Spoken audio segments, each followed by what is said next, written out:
News si Yussi Clear Castro? Ah? Kung isinibak si General Torre, ibig sabihin wala ng trabaho yan ngayon. Bakit mga kababayan, sinabi ni Yussi Clear Castro, pakinggan ninyo ito So ibig sabihin mga kababayan, fake news si Yussi Clear Castro? Sinibak, pero ipapasok siya sa pinaka tawag dito, nakakatakot or critical position. Di ba? Ito. Pakinggan nyo si Yussi Clear Castro. Hindi mo po pwedeng maging fake news to. Kaya nga sabi ko General Torre, no? At may ibibigay kasi sa kanyang pwestong napakabigat. Si Yusik na nagsabi. Sabi ni Yussi Clear Castro, meron kasing ibibigay na pwesto kay General Torre na napakabigat. Kaya nga sabi ko sa inyo, baka si General Torre yung mag-aaresto ng mga bilyonaryo na kontraktor. Example lang yan Take note, billionaire yun. Si Atong Anga, nahihirapan na wala nga yung kaso ni Atong Anga yun dahil sa billionaire siya pakinggan nyo. Sana matanggap niya. Kasi yun talaga yung balak. Yun talaga yung gusto na ipagawa ng Pangulo. Mabigat yung posisyon, mabigat yung trabaho. Siya lang. Yun, isa pa. Mukhang siya lang ang makakapagtrabaho. No? Siya lang talaga. Kasi siya lang naman ang nagkukubkob ng lupa. Kasi yun nasa plano ng Pangulo. Yan ang nasa plano. Ay, nasa plan. Yes. Sabi ni Dina. Yeah, oo. Siguro ganito na lang mga ka-clear. As much as we feel confused and angry, I trust that the President's prerogative. Yes, kailangan nating magtiwala sa Pangulo kasi hindi niya to gagawin kung hindi ito'y nararapat. Sabi ni Yussi Clear Castro, meron kasi at yan daw kasi talaga ang plano ni PBBM. I-relieve si General Torre kasi meron siyang gagawin parang organization yata or gawin siyang anti-corruption SAR, or anti-ganito, parang agency, parang NBI din siya, parang CIDG din siya. Parang, di ba? Si Yussi Clear na mismo nagsabi. Yan talaga ang plano ni PBBM noon pa. Na si General Torre ay ilagay sa ganyan kasi si General Torre lang po ang bukod tanging mapagkatiwalaan ni PBBM na gagawa dyan. Bakit? Sa example pa lang, ano bang background ni Torre kaya siya ginawang PNP chief? Una, kumubkob ng lupa. Kumuha ng mga makinarya, kumuha ng mga instrument, para marinig na doon, may heartbeat, may ganyan. Huli si Kibuloy. Napapabilib kahit sino mga kababayan, wala pang PNP chief or general or police na nakakagawa nun. Saan ka nakakakita? Huhulihin mo ang isang tao sa ilalim ng lupa. Wala pang PNP, maskin si Ramos. Hindi nagawa ni Ramos yan. Maskin si Lacson, hindi nagawa ni Lacson yan. Maskin si Bato na 1-star naging 4-star, hindi nagawa niya yan. Ang nagawa lang ni Bato magtukhang na pag nakitang bungal, malaming tato, lubog bukha, payat, adik yan, patay. Yan lang nagawa ni Bato. Diba? So si Yussi Clear Castro na mismo, mga kababayan, ang nagsabi. At may isang ipapagawa kay General Torre na mabigat.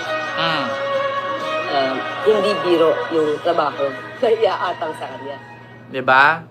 Hindi sana si General Torre, no? Tanggapin. At may ibibigay kasi sa kanyang pwestong napakabigat. Kumbaga mga kababayan, isipin na lang natin na si General Torre ngayon ay James Bond. Yeah? What is your name? My name is Bond. James Bond. Diba? No. What is your name? My name is Torre the Third. Nicholas. My name is Nicholas Torre the Third. Diba? Kahit magtago ka pa sa ilalim ng lupa, kukubkubin kita hanggang sa sumuko ka. Pag hindi ka lumabas, within 7 hours or 12 hours, bubumbahin kita. Putang ina, lumabas Kibuloy, di ba? Kita nyo? Yeah? Mr. President, According po dito sa Miranda rights, binabasahan po kita. Meron ka pong karapatang manahimik or kumuha ng sariling abogado. May dala po akong warrant. Anong sabi ni Hanilit? Wala lagi warrant. Sabi ni Kibuloy, sabi ni Digong, ayaw na lagi. Naalagi warrant. Bingbong, Bingbong, asan si Bingbong? Wala lagi warrant. Naalagi warrant. Merienda rights po, Ma'am Ginger T. Kasi bago binasahan si Digong, pinapakain muna. Ito si Toto Joel TV, ipag-hide natin yan. Dagdag lang kayo dito sa mga subscribers ko. Huwag kayong kumuha ng subscribers dito, Toto. Bakit? Mga pangit kayong vlogger, mga wala kayong karats. Pakita ko sa inyo mga kababayan na si General Torre lang ang nakakagawa niyan. Paghuli kay Digong. Nagbasa si General Torre John. Ito Torre. Biruin nyo Digong na yan eh. Si Torre lang nakagawa niyan. Kaya bilib na bilib si PBBM.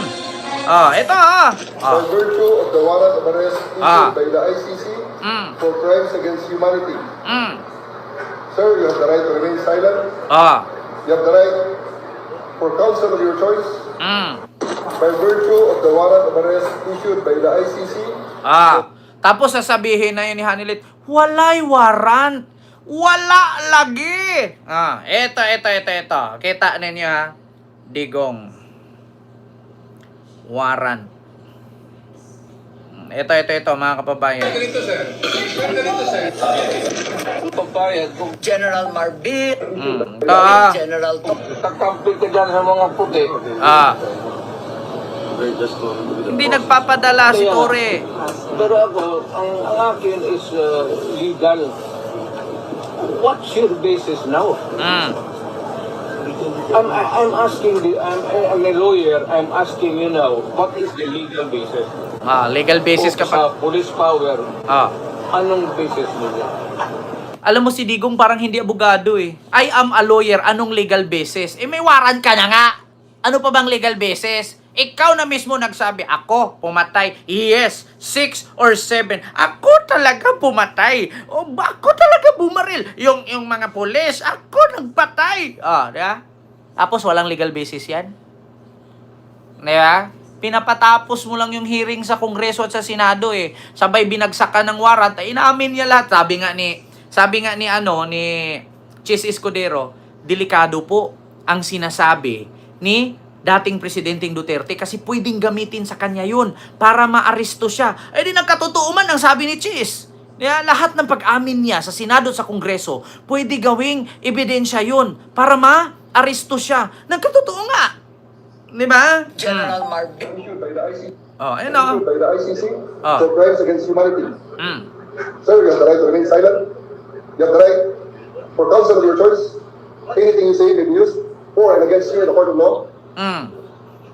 Si Torre lang nakagawa niyan. Tignan niyo napaka-powerful ni Digong. Dating Aguila. Aguila ng Davao. I am Rodrigo Roa Duterte. Pogo na ngayon sa ICC. Kita ninyo, merese. Aguila ng Davao.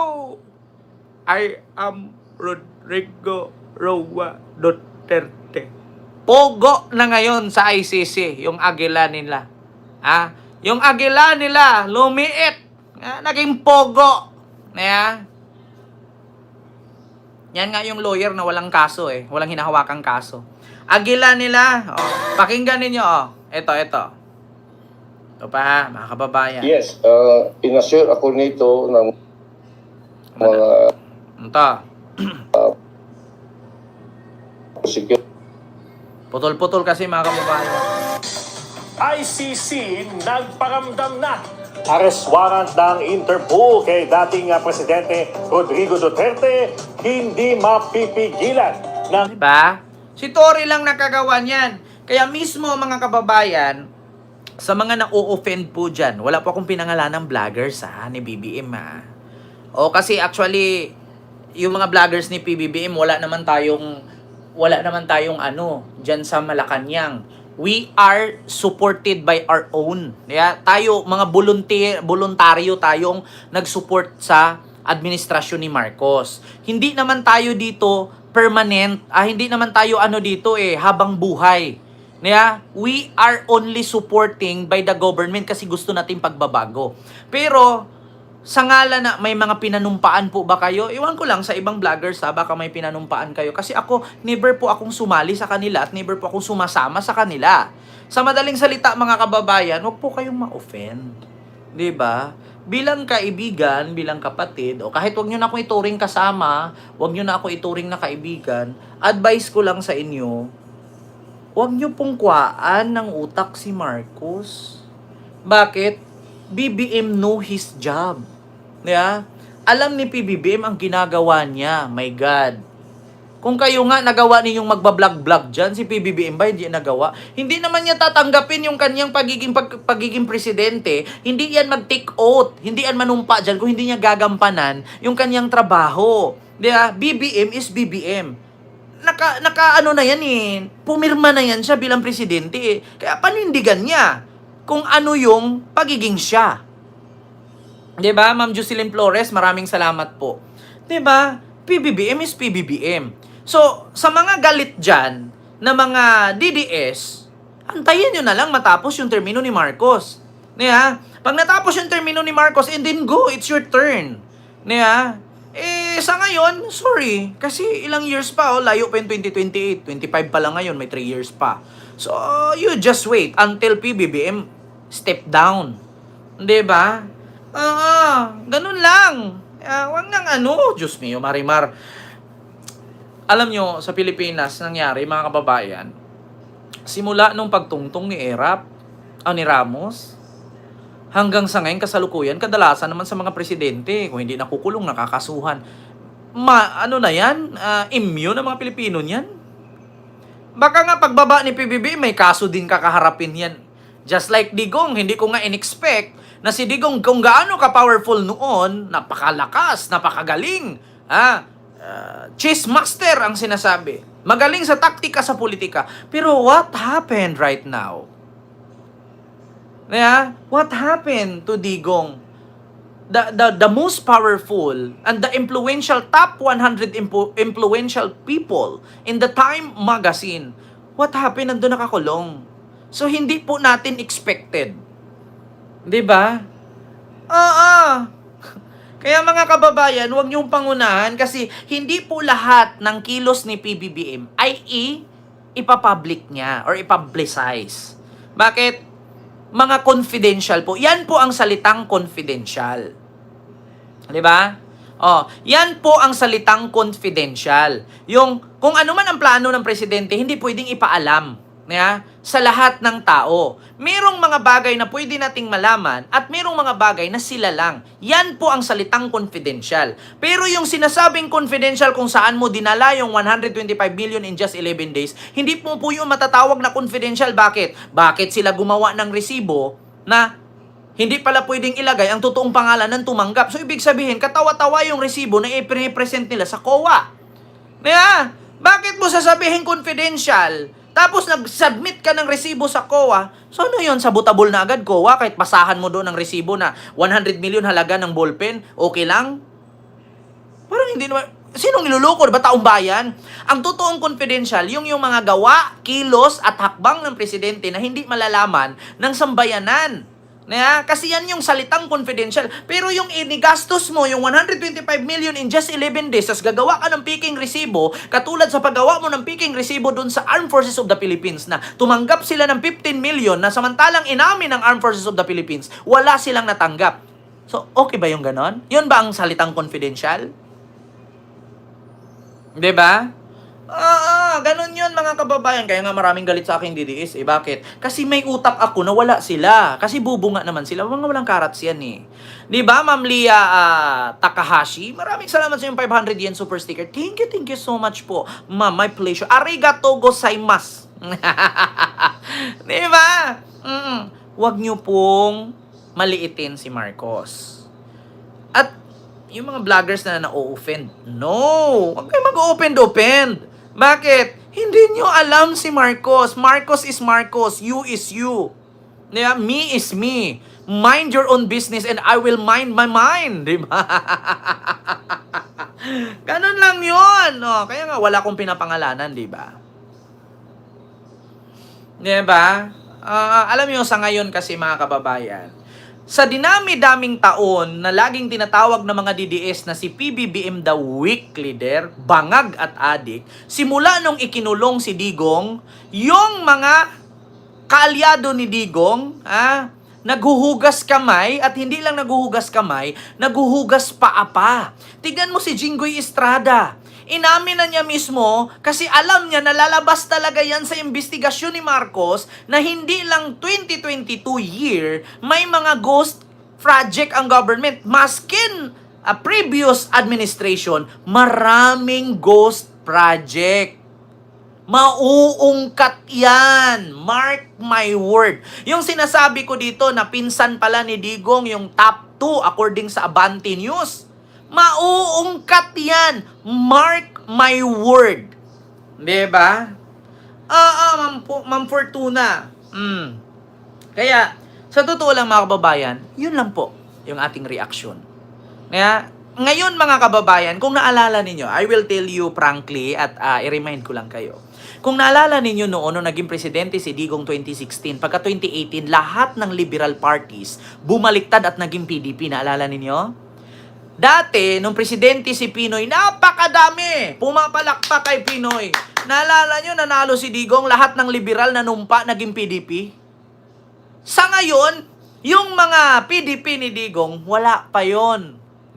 Wala pa yon ngayon. Pero, nung nalaman nila na sabi ni Marcos, siseryosohin ko to, kailangan may managot. Yung mga kaalyado ni Digong, isa-isa nang naghuhugas ng kamay, hindi lang kamay, pati paa.